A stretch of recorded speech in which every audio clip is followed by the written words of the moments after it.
আসসালামু আলাইকুম রহমতুল্লাহি ওয়া সকল বন্ধুরা আপনারা কেমন আছেন? সকলের জন্য দোয়া করি যে আল্লাহ পাক আপনাদেরকে ভালো রাখে ও সুস্থ রাখে। দেখেন, আমরা যারা কাজ করি ফেসবুকে, আসলে অল্প ভুলের জন্য বা অল্প ভুলের জন্য আমাদেরকে দেয়। অনেক সময় কোম্পানি দেয়। আমরা আসলে ভুলগুলো কী জন্য হয়, অনেক সময় দেখা গেছে আমাদের অনেক ভুল করি। সাধারণ কিছু ভুল হলে এরকম কোম্পানি পছন্দ করে না, ফেসবুকে পছন্দ করে না, ট্যাব পাঠায় দেয়। দেখা গেছেন আমরা দেখেন ভাই, ইসলামের সাথে দেখেন আমাদের কত ভুল তরিত হইতেছে, কিন্তু আল্লাহ পাক আমাদেরকে হেফাজত করতেছে। রয়েছে যে আমাদেরকে যে 5 ওয়াক্ত নামাজ দিচ্ছেন, 5 ওয়াক্ত নামাজ দিছে যে মনে করেন আদায় করার জন্য।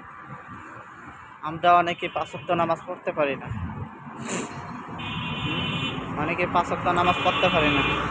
তারপরে যে আল্লাহ পাক আমাদেরকে রিজিক পৌঁছাইতেছে। আমাদের দেখা গেছে যারা কাজ কাম করে অনেকে পারে না, তারপরে আল্লাহ পাক আমাদেরকে হেফাজত করছে। এটা তো গেল নামাজের বিষয়। দেখা গেছে ফজরে পড়তে পারলে জোহরে পড়ে না, জোহর পড়লে আসর পড়তে পারে না, এরকম কেউ এসে 2 ওয়াক্ত বলে 3 ওয়াক্ত পড়ে না। ভাই আমাদের নিয়মটা হয়েছে এরকম 5 ওয়াক্ত নামাজেই এরকম প্রশ্ন করা বললে কি হবে ভাই? আমরা দুনিয়াতে কাজ করলে আমরা যেরকম ফজিলত পাই, আমরা কাজকে সাধারণ দুনিয়াবে কাজ করি। সকালে কাজ করলে সারাদিন কাজ করার পরে সন্ধ্যার সময় মজুরি দেয়।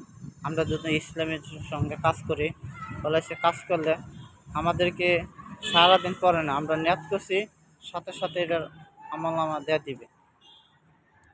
আজকে আমরা দুনিয়াতে এটা লাভ বুঝতে পারতেছি না।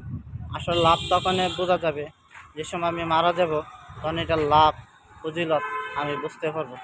তখনই বোঝা যাবে যে এটা কত ফজিলত আছে।